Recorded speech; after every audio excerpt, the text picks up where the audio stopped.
کا آج دن ہے وہ فاطمہ رضی اللہ تعالیٰ عنہا، جن سے ہمارے پیارے نبی صلی اللہ تعالیٰ علیہ وسلم بے پناہ محبت فرمایا کرتے تھے۔ اور حضرت فاطمہ رضی اللہ تعالیٰ عنہا کے لیے حضور فرمایا کرتے تھے کہ فاطمہ میرے جگر کا ٹکڑا ہے، جس نے فاطمہ سے محبت کی ہے اس نے مجھ سے محبت کی ہے، فاطمہ مجھ سے ہے، جس نے فاطمہ سے بغض رکھا اس نے مجھ سے بغض رکھا، جس نے فاطمہ کو تکلیف پہنچائی اس نے مجھے تکلیف پہنچائی۔ حضرت فاطمہ رضی اللہ تعالیٰ عنہا، آپ کا نام فاطمہ ہی رکھا گیا تھا، لقب میں آپ کو زہرا بھی کہا جاتا تھا، بطول بھی کہا جاتا تھا، طیبہ طاہرہ بھی کہا جاتا تھا، خاتون جنت بھی آپ کا لقب ہے۔ یہ سارے آپ کے القابات ہیں جو الگ الگ معنی میں استعمال ہوئے ہیں۔ آپ رضی اللہ تعالیٰ عنہ بچپن ہی سے بڑی عبادت گزار اور پردہ نشین خاتون تھی، کیونکہ کسی غیر مرد نے کبھی آپ کے چہرے کو نہیں دیکھا تھا۔ آپ رضی اللہ تعالیٰ عنہ باہر ہی نہیں نکلتی تھیں، اگر نکلنے کی ضرورت بھی پڑتی تھی تو اس طریقے سے آپ کا پردہ رہتا تھا کہ ایک بال بھی آپ کا کوئی دیکھ نہیں پاتا تھا۔ آپ رضی اللہ تعالیٰ عنہ رات بھر عبادت کیا کرتی تھی، نفل نمازوں کی بھی کثرت کرتی تھی۔ تلاوت قرآن کا عالم یہ تھا کہ آپ رضی اللہ تعالیٰ عنہ کی والدہ محترمہ حضرت خدیجہ رضی اللہ تعالیٰ عنہ کا وصال کیونکہ شروع میں ہی ہو گیا تھا جب آپ چھوٹی تھی، تو بچپن ہی سے آپ گھر کا کام سنبھالنے لگی تھی۔ 5-6 سال کی عمر تھی تبھی سے آپ نے گھر کا کام کرنا شروع کر دیا تھا، اور عادت مبارکہ آپ کی یہ تھی کہ جب آپ گھر کا کام کیا کرتی تھی تب بھی قرآن مجید کی تلاوت کیا کرتی تھی۔ جتنا قرآن اس وقت نازل ہوا تھا، جو آپ کے علم میں تھا، اتنی تلاوت آپ کھانا پکاتے ہوئے بھی کیا کرتی تھی۔ یہ آپ رضی اللہ تعالیٰ عنہا کی عادت مبارکہ تھی۔ آپ رضی اللہ تعالیٰ عنہ کے نکاح میں حضرت علی رضی اللہ تعالیٰ عنہ آئے، حضرت علی سے آپ کا نکاح ہوا، اور یہ نکاح 26 یا 27 صفر 2 ہجری میں پیش آیا، جس 2 ہجری میں روزہ بھی جس فرض ہوا تھا، جس 2 ہجری میں، اسی میں آپ کا نکاح حضرت علی رضی اللہ تعالیٰ عنہ سے ہوا تھا۔ لیکن عام طور پر جب آج کے ماحول میں نکاح ہوتا ہے تو لوگ کہیں ولیمے کی تیاری کرتے ہیں تو کہیں کسی اور چیز کی تیاری کرتے ہیں، لیکن جب حضرت فاطمہ کا نکاح حضرت علی رضی اللہ تعالیٰ عنہ سے ہوا تھا تو حضرت علی اور فاطمہ دونوں نے ہی اپنا بستر چھوڑ دیا تھا نکاح کے بعد، اور بستر چھوڑنے کے بعد رات میں عبادت کرتے تھے نفلی، اور دن میں روزہ رکھا کرتے تھے۔ مسلسل 3 دن اسی طریقے سے نکاح کے بعد آپ دونوں کا گزر گیا۔ جبریل امی ایک دن نبی کریم صلی اللہ تعالیٰ علیہ وسلم کے پاس پیغام لے کر آ گئے اور کہا یا رسول اللہ صلی اللہ تعالیٰ علیہ وسلم، جب سے ان دونوں کی شادی ہوئی ہے تب سے ان دونوں نے اپنا بستر اور نیند دونوں ترک کر دیا ہے۔ اب اللہ نے آپ کے پاس پیغام بھجوایا کہ آپ ان دونوں کو خوشخبری دے دیں کہ اللہ ان دونوں کی وجہ سے فرشتوں کے اوپر فخر کر رہا ہے، اور اللہ یہ بھی کہہ رہا ہے کہ کل جب یہ لوگ جنت میں، جب یہ میدان محشر میں آئیں گے تو ان دونوں کے ذریعے میں گناہگاروں کی شفاعت کروں گا۔ یہ حضرت فاطمہ رضی اللہ تعالیٰ عنہ کی شان کریمانہ ہے کہ آپ سوچئے کہ کس طریقے سے نکاح میں اپنا بستر ہی چھوڑ دیا، اللہ اس شکرانے میں کہ میرا نکاح حضرت علی سے ہوا ہے، اور حضرت علی نے اس شکرانے میں کہ میرا نکاح نبی کریم صلی اللہ تعالیٰ علیہ وسلم کی بیٹی سے ہوا ہے۔ تو بہت بڑی بات ہے۔ حضرت فاطمہ رضی اللہ تعالیٰ عنہ کی زندگی سے بڑا درس عبرت ہمیں ملتا ہے۔ اچھا، ہمارے نبی صلی اللہ تعالیٰ علیہ وسلم کی صرف ایک بیٹی حضرت فاطمہ نہیں تھی، حضرت فاطمہ ہمارے نبی کی سب سے چھوٹی بیٹی تھی، جبکہ ہمارے نبی کی 4 بیٹیاں تھیں۔ ایک بیٹی کا نام ام کلثوم تھا،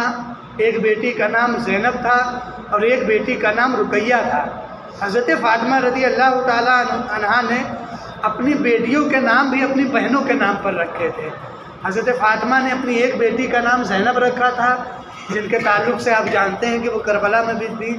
ایک بیٹی کا نام آپ نے رقیہ بھی رکھا تھا، اور ایک بیٹی کا نام آپ نے ام کلثوم رکھا تھا۔ آپ رضی اللہ تعالیٰ عنہ بڑی سخاوت والی خاتون تھی،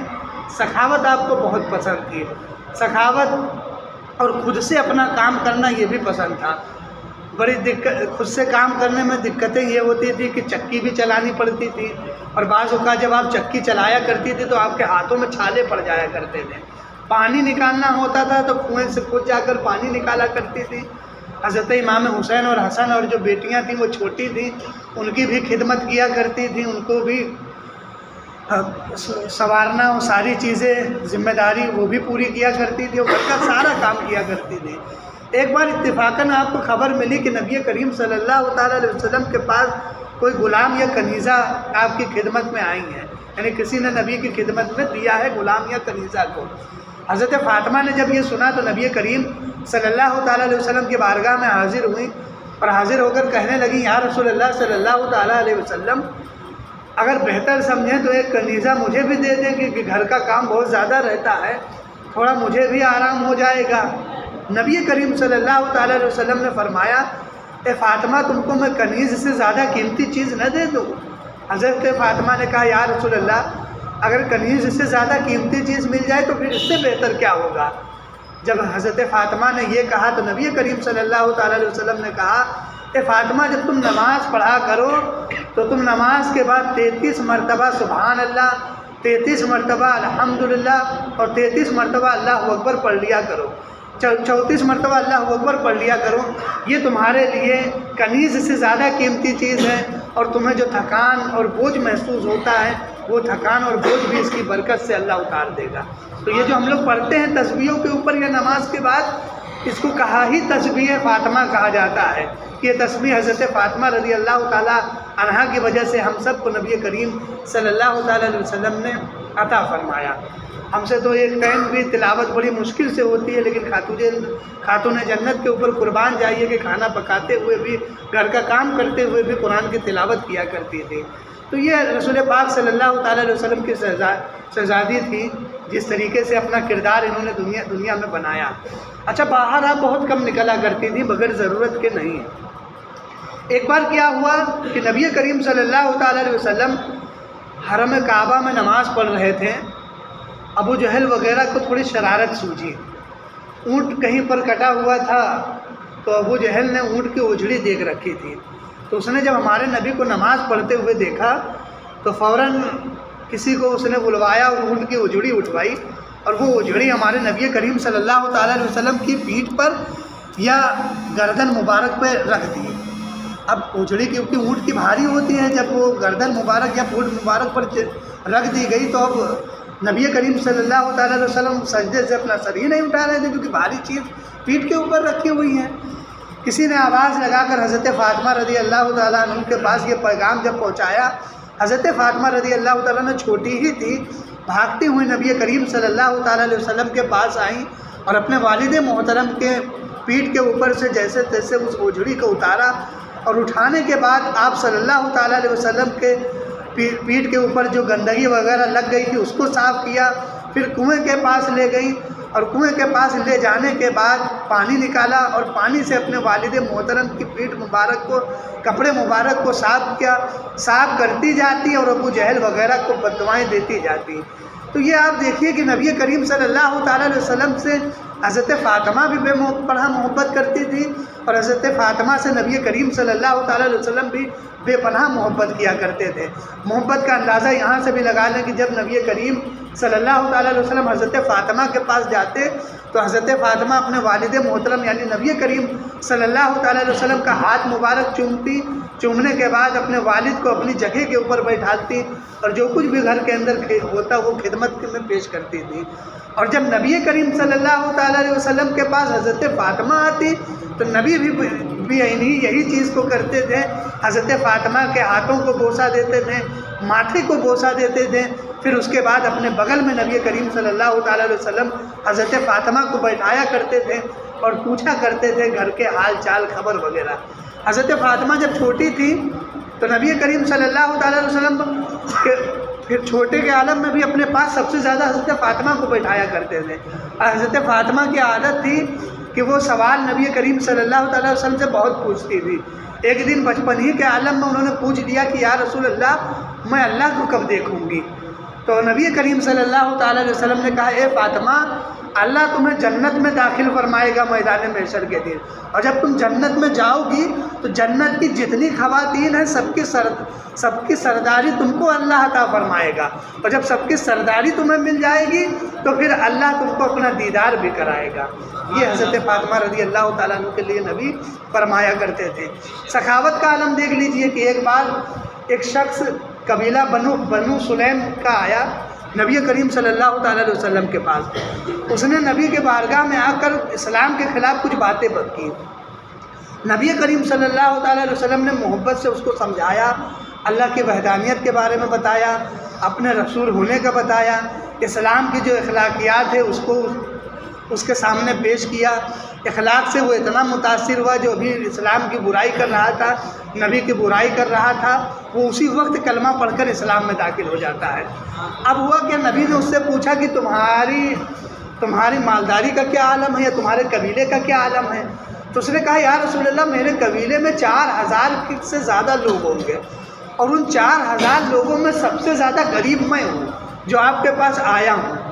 نبی کریم صلی اللہ تعالیٰ علیہ وسلم نے اعلان فرمایا کہ کون ہے جو اس کی مدد کرے، اس کی سواری کا انتظام کرے، اس کی پگڑی کا انتظام کرے، کپڑے کا انتظام کرے، کھانے کا انتظام کرے۔ جب نبی نے یہ اعلان فرمایا تو حضرت عبادہ بن جرہ رضی اللہ تعالیٰ عنہ اٹھے اور انہوں نے کہا یا رسول اللہ میرے پاس ایک اونٹنی ہے، میں اپنی اونٹنی ان کو دیتا ہوں۔ حضرت عبادہ بن جرہ کی اونٹنی اس کو مل گئی سواری کے لیے۔ حضرت علی رضی اللہ تعالیٰ عنہ اٹھے، انہوں نے اپنا امامہ مبارک اس کو دے دیا۔ اب سلمان فارسی اٹھے، کہا یا رسول اللہ میں اس کے کھانے کا انتظام کرتا ہوں۔ باہر نکلے سلمان فارسی کھانے کا انتظام کرنے کے لیے، کئی گھر پر نظر ڈالی، انتظام نہیں ہوا۔ اتفاقاً حضرت فاطمہ کے گھر پہنچ گئے، دروازہ کھٹکھٹایا، حضرت فاطمہ نے اندر سے بولا کون؟ بتایا میں سلمان فارسی ہوں۔ کہا کس لیے آئے ہوں؟ سارا واقعہ بتایا کہ نبی کی بارگاہ میں ایک شخص نے اسلام قبول کیا ہے، اونٹنی حضرت عبادہ بن جرہ نے دے دیا ہے، امامہ حضرت علی رضی اللہ تعالیٰ عنہ نے دے دیا ہے، اب کھانے کا انتظام نہیں ہو رہا، اسی کے لیے میں آپ کے پاس آیا ہوں۔ اب آپ دیکھیے آج کل عورتوں کی عادت ہوتی ہے کہ عورتیں کہہ سکتی ہیں کہ بھائی جب ہمارے شوہر نے یا ہمارے بیٹے نے دے دیا تو اب کاہے دروازے کے اوپر آئے ہو، جب ایک لوگوں نے دے دیا تو اب کیوں دروازے کے اوپر کھٹکھٹانے آئے ہو؟ حضرت فاطمہ نے یہ جواب نہیں دیا کہ علی نے دے دیا ہے تو اب کاہے میرے کے پاس آئے ہو؟ حضرت فاطمہ نے کہا کہ سلمان فارسی میں اس اللہ کی قسم کھا کر کہتی ہوں جس اللہ نے میرے بابا محمد صلی اللہ تعالیٰ علیہ وسلم کو نبی اور رسول بنا کر بھیجا ہے، 3 دن سے ہمارے یہاں فاقہ چل رہا ہے۔ اب سلمان فارسی نے جب فاقہ سنا تو واپس لوٹنے کا سوچا، جب واپس لوٹنے کا سوچا تو حضرت فاطمہ نے روکا، کہا نہیں رکو، میں دیتی ہوں کچھ نہ کچھ کر کے انتظام۔ اندر سے ایک چادر مبارک اپنے لے کر آئیں اور اس سلمان فارسی کو دے دیا اور کہا جائیے جب آگے یہاں پر گلی ختم ہوگی تو آگے ایک یہودی نے دکان لگا رکھی ہے، اب اس یہودی کے پاس جائیے گا اور یہ چادر مبارک اس کو دیجیے گا، اور اس سے کہیں وہ اس کی عادت ہے یا تو وہ چادر خرید لے گا یا گرو رکھ لے گا، اگر گرو رکھ لے تب بھی آپ جو اور کھجورے وغیرہ جو کھانے پانی کی ہوں گی وہ لے آئیے گا، روٹی میں جو کہ بنا دوں گی فوراً اس کے لیے بھیج دوں گی، اگر وہ خریدنا چاہے تو بیچ بھی دیجیے گا اور بدلے میں جو بھی کھانے پینے کا ملے اس کو لے آئیے گا، میں اس شخص کی خدمت میں بنا کر پیش کر دوں گی۔ سلمان فارسی پہنچے، اب دیکھیے کتنا بڑا جگر ہے، گھر میں 3 دن سے فاقہ چل رہا ہے، حسن حسین چھوٹے چھوٹے ہیں، بھوکے پیٹ ہیں، لیکن پھر بھی حضرت فاطمہ اپنے بچوں کا اور اپنا خیال نہیں کر رہی ہیں، خیال اس بات کا کر رہی ہیں کہ میرے گھر کے اوپر سائل کے لیے سوال آیا ہے، اب میں اگر اس کے سوال کو نہ پورا کروں تو یہ اچھی بات نہیں ہوگی۔ تو حضرت سلمان فارسی گئے، بہرحال چادر مبارک ان کے پاس رکھی، چادر رکھی گئی، اس یہودی سے سلمان فارسی نے پورا واقعہ سنایا، وہ بھی حیران ہو گیا کہ نبی کے گھر کے شہزادی کی چادر ہے، یہ تو مسلمانوں کے نبی ہیں، یہ چادر میرے پاس گرو رکھنے کے لیے یا بکنے کے لیے یہ معاملہ کیا ہے؟ سلمان فارسی نے اس کو پورا واقعہ سنایا اور بتایا کہ ایسے ایسے معاملات ہیں، ان معاملات کے تحت ہم یہ چادر آپ کے پاس لے کر آئے ہیں۔ جب اس یہودی نے حضرت فاطمہ رضی اللہ تعالیٰ عنہ کی اس قربانی کے بارے میں سنا کہ 3 دن سے خود بھی بھوکی ہیں، پھاکے چل رہے ہیں، بچے بھی بھوکے ہیں، لیکن سائل کا اتنا خیال، اتنا وہ متاثر ہوا کہ وہ یہودی بھی اسلام کے اندر داخل ہوا۔ اب جب وہ یہودی اسلام کے اندر داخل ہوا تو اس نے کہا یہ چادر بھی لے جاؤ، تھوڑا سا مال دیتا ہوں وہ بھی لے جاؤ، کھانے پینے کی جتنی چیزیں ہیں وہ بھی دیتا ہوں، وہ بھی لے جاؤ، ساری چیزیں لے جاؤ۔ اور حضرت فاطمہ رضی اللہ تعالیٰ عنہا سے یہ کہہ دو کہ میں بھی کلمہ پڑھ کر اسلام کے اندر داخل ہو گیا ہوں، تو وہ ساری چیزیں اس یہودی نے حضرت فاطمہ کے گھر بھیجی۔ حضرت فاطمہ نے روٹی بنائی، روٹی بنانے کے بعد اس شخص کی خدمت میں وہ روٹی بھیجی گئی، وہ شخص روٹی لیتا ہے اور اونٹنی پر سوار ہوتا ہے اور پھر اپنا راستہ لے لیتا ہے۔ اب دیکھیے ایسی سخاوت دنیا میں کہاں ایسی مثال ملے گی جیسی سخاوت حضرت علی اور حضرت فاطمہ رضی اللہ تعالیٰ عنہا اور آپ کے گھر والوں کے اندر پائی جاتی ہے۔ تبھی تو شاعر کہتا ہے، رہ کر فاقے میں غریبوں کو کھلانے والے اللہ اللہ ایسے ہوتے ہیں محمد کے گھرانے والے۔ تو انشاءاللہ کبھی ٹائم رہا تو آپ کی سیرت کے اوپر اور گفتگو کریں گے، ابھی بس